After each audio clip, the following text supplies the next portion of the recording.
পৃথিবীর ফুসফুস বলা হয় অ্যামাজনকে, কিন্তু এই সবুজের আড়ালে লুকিয়ে আছে এমন এক অন্ধকার জগৎ যা মানুষের জন্য আজও নিষিদ্ধ। শতাব্দীর পর শতাব্দী ধরে অ্যামাজনের গহীনে বসবাসকারী আদিবাসীরা একটি দানবীয় প্রাণীর গল্প বলে আসছেন, যাকে তারা বলেন সুচুরিউরি। তাদের দাবি, এই সাপটি এতই বড় যে এটি আস্ত একটি নৌকা বা গরুকে নিমেষেই পানির নিচে টেনে নিতে পারে। বিজ্ঞানীরা কি এসব গল্পকে কেবল কল্পনা বলে উড়িয়ে দিতে পারেন?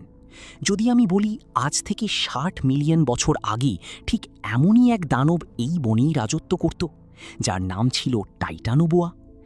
আজ আমরা অ্যামাজনের সবচেয়ে গভীর রহস্যের উন্মোচন করব, জানব আধুনিক অ্যানাকন্ডা কি সত্যি টাইটানোবোয়ার আকার ধারণ করতে পারে।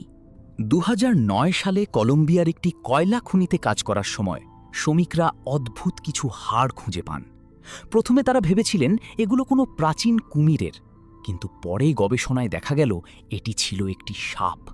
এমন এক সাপ যা পৃথিবীর ইতিহাসে আগে কখনো দেখা যায়নি। টাইটানোবোয়া ছিল প্রায় ৫০ ফুট বা ১৫ মিটার লম্বা। এর ওজন ছিল প্রায় ১১০০ কেজি। ভাবুন একবার, একটি সাধারণ স্কুল বাসের চেয়েও বড় একটি সাপ আপনার সামনে দিয়ে যাচ্ছে। এর শরীর ছিল প্রায় ১ মিটার চওড়া। এটি কেবল বিষহীন ছিল না, বরং এর পেশি শক্তি ছিল এতই ভয়াবহ যে এটি ৪ লক্ষ পাউন্ড প্রতি বর্গ ইঞ্চি চাপে শিকারকে পিষে ফেলত। এটি তৎকালীন আমাজনের বড় বড় কুমির আর কচ্ছপ খেয়ে বেঁচে থাকত। অ্যামাজন কেন দানবীয় সাপের স্বর্গরাজ্য? এর উত্তর লুকিয়ে আছে এর ইকোসিস্টেমে। অ্যামাজন নদী নেটওয়ার্ক প্রায় ৭০ লক্ষ বর্গ কিলোমিটার এলাকা জুড়ে বিস্তৃত। এখানে এমন সব এলাকা আছে যা ভার্জিয়া বা প্লাবিত বন নামে পরিচিত। বছরের কয়েক মাস এই বন পানির নিচে থাকে। সাপের মতো সরীসৃপ প্রাণীদের জন্য পানি হলো আশীর্বাদ, কারণ পানিতে শরীরের ওজন অনুভব হয় না, বয়েন্সি। তাই তারা স্থলের তুলনায় পানিতে অনেক বেশি বড় হতে পারে। ব্লু হোয়েল যেমন পানিতে থাকার কারণে বিশাল হতে পেরেছে, অ্যানাকন্ডাদের ক্ষেত্রেও একই নিয়ম খাটে।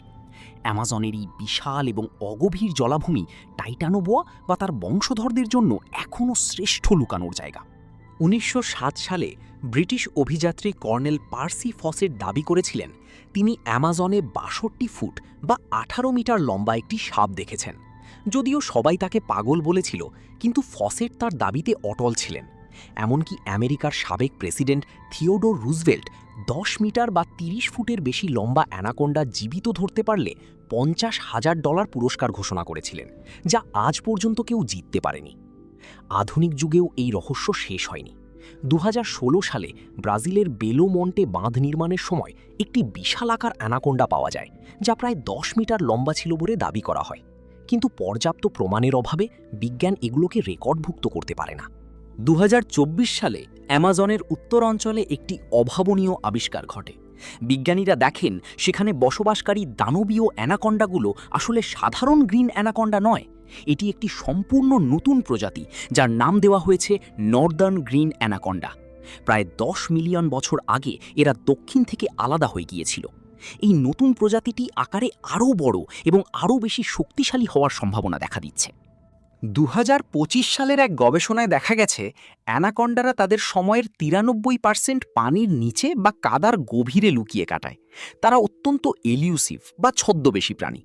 এমনকি গবেষকরা যখন রেডিও ট্রান্সমিটার দিয়ে তাদের ট্র্যাক করেন, তখনও মাত্র ১৭% সময় তাদের চোখে দেখা যায়। এর মানে হলো আপনার পায়ের নিচ দিয়েই হয়তো ১০ মিটারের একটি সাপ চলে যাচ্ছে, অথচ আপনি টেরই পাবেন না। টাইটানোবোয়া কি বিলুপ্ত? বিজ্ঞান বলে হ্যাঁ, কিন্তু আমাজনের ইতিহাস আমাদের শিখিয়েছে যে এই বন তার রহস্য খুব সহজে হাতছাড়া করে না। আজ আমরা যেটিকে রূপকথা বলছি, কাল হয়তো বনের কোনো গভীরে তার জীবন্ত প্রমাণ পাওয়া যাবে। হয়তো টাইটানোবোয়া নেই, কিন্তু তার চেয়েও বড় কোনো শিকারী হয়তো এখনও আমাজনের অন্ধকারে আমাদের জন্য অপেক্ষা করছে। আপনার কি মনে হয়, আমাজনের এই বিশাল সাপগুলো কি কেবল আদিবাসীদের কল্পনা, নাকি এখনও অনাবিষ্কৃত কোনো সত্য? কমেন্টে আপনার মতামত জানান। ভিডিওটি ভালো লাগলে লাইক দিন এবং আমাদের চ্যানেলটি সাবস্ক্রাইব করে বেল আইকনটি চেপে দিন। দেখা হবে পরের রহস্যময় ভিডিওতে। ধন্যবাদ।